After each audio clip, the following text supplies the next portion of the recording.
This new bill targets door-to-door roofing sales in a way I have never seen before.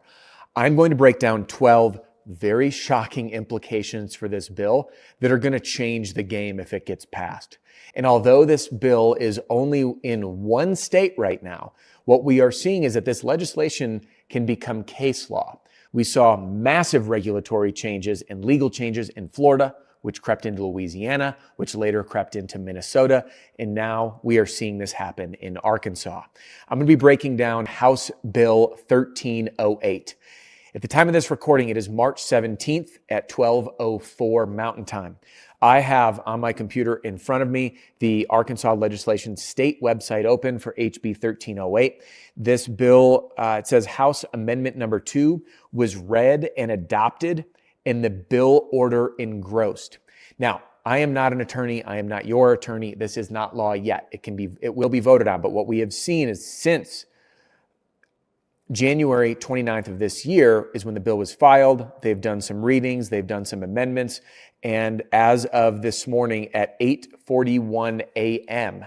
in Arkansas, this is when the bill was read and adopted and the bill order engrossed, which my understanding is that this is going to the next steps to become law. So the bill is finalized, and now are they going to vote to make this thing law? So I'm going to be breaking down these 12 very shocking implications, some of which I think you'll find are actually great, and others are just, there's something. So you'll be the judge. I'm here to share the news with you. Listen, I'm not an attorney. I'm not your attorney. This is not a law at the moment.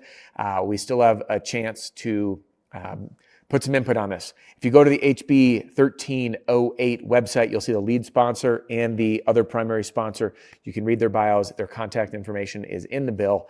But for now, let's get started. Welcome or welcome back. Adam Bensman here, and I am on a mission to provide the information you need about your company and your business first. All right, let's rock and roll. Roofing sales is personal development in disguise, and the reward for growth is life-changing. I hope my content helps you create a richer life and bank account. Okay, HB 1308 stands for House Bill 1308, and this is in Arkansas at the moment. Now, everything I'm about to read applies to employees of the company or subcontractors. I'm going to go through the list. I have analyzed this bill in great detail. I have read it multiple times, and I gathered what I believe to be the top 12 most important impacts from this bill targeting door-to-door sales, specifically roofing. Now, this bill does include tree contractors. What I'm sharing with you is the parts that I find relevant. This is not all of the bill, but it's the important pieces. All right, first and foremost. Okay, number one. Door-to-door solicitation is illegal for roofing contractors working insurance claims unless you have verifiable data on your persons, meaning in your possession, that there was a wind event of 40 plus mile an hour winds or a hail event of 1 inch or larger within the last 12 months. Yes, verifiable data on your persons. Number two, soliciting is now legal only during the hours of 9 a.m. to 7 p.m. Number three, by the way, when I say now, I mean it as outlined in this bill, okay? Number three, there is now a 3-day right to cancel on a contract. Number four, contracts must include, this is a big change, shingle type, starter, underlayment, ridge cap, and ice and water shield. Now, I actually think this is a good part of the bill. I find this to be a very skeezy thing that many roofing companies do with their lowball estimates, but my opinion doesn't really matter here. What we're looking at is the objective law. Number five, contracts will require a statement that states that rotted decking may not be covered by insurance. Number six, this one's going to be a big one to adopt. Fixed price agreements that are not contingent on external factors like insurance. Again, before I mentioned that state law is becoming case law. This started in Florida, and then Minnesota quickly adopted a very similar law. We are now seeing this in this bill in Arkansas. So a fixed price agreement, which is not contingent on external factors like insurance. What I am curious about, and I'm not an attorney, is this means the idea of a contingency agreement in Arkansas, it could be threatened. What do you think? Go read the bill, by the way. You can see on this part of the bill that it doesn't specifically say contingent, but it does say in there that it has to be a fixed price agreement without any contingents on other factors beyond the homeowner's control. Okay, number 7, this is interesting. We're going back to door-to-door sales. This states that if you are out knocking doors, you need to be wearing visible identification that includes a photo of the person knocking doors.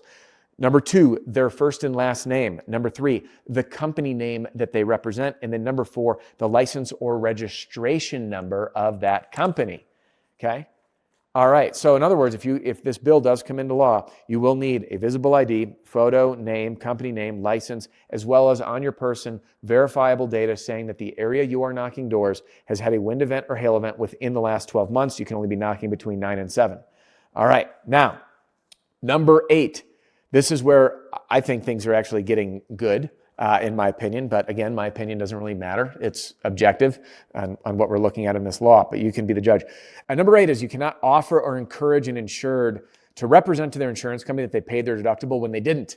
In other words, it is now law for the homeowner to pay their deductible, and it is illegal, expressly illegal, to coach or encourage a homeowner to represent to their insurance company that they've paid their deductible when they in fact haven't.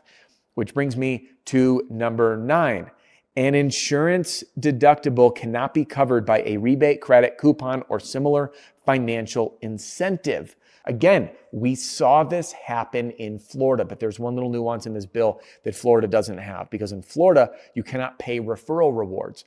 But according to this bill, and the way I interpret it, again, I'm not an attorney, I'm not your attorney, is that referrals can be paid, but those funds cannot be used towards the deductible. So it sounds as if, because this is a bill and I'm not an attorney, it sounds as if you can still offer a referral incentive, but you can't advertise it as a part of the deductible. In other words, you can be like, give me 5 referrals and I'll pay your deductible. The homeowner will have to write the check or use financing to pay for the roof with a fixed price agreement, not contingent on the insurance, pay for it in full. And if you offer referral rewards, they can be paid back to the homeowner. Okay, that's my understanding.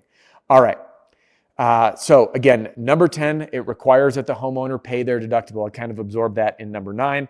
And then number 11, that a residential contractor can represent a homeowner under certain conditions. So what I mean by this, there is current laws in place called the UPPA laws, or the unlicensed practice of public adjusting. So you can't go to a homeowner as a contractor and say, I can advise you on your policy, on your coverage, and negotiate with the insurance company. No. A public adjuster can do that, but a contractor can communicate with the insurance company based on the what needs to get repaired. And again, I'm talking about case law. Like, I don't care where you live. This matters to you because this started in Florida. They started very heavily regulating what contractors can and cannot say to homeowners and how much they can or cannot be involved in the claims process. So it says here that the contractor can support the homeowner when these conditions are in place. Number 1, you can advise on a date of loss. Number 2, if the insurance company sends an unlicensed adjuster, they can get involved.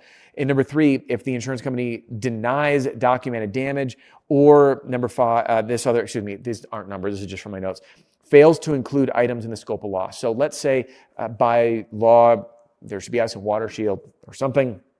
It's not on the scope. You can negotiate, you can speak with the insurance company on that behalf. So that's number 11. Now, number 12 is the penalties. So first violation is a warning. And as it states right now in the bill, the second violation is up to $5,000 per offense. And again, we're seeing a theme of what passed in Florida, which was a felony offense and then a $10,000 fine in their original bill. So what does this mean to you? It means that you need to get involved and keep a very clear pulse, because a lot of people didn't even know that this bill was in the works. I've been watching this for a while. As of this morning, within 2.5 hours or so, this video is being recorded and shared with you so you can hear it first. Drop your comments and share with me. Is this bill good? Is it bad? What do you like? What don't you like? It's important that you stay ahead of what's changing, just like the FLSA laws, the Fair Labor Standards Act, which I break down in this video for you to get into right now. We'll see you soon.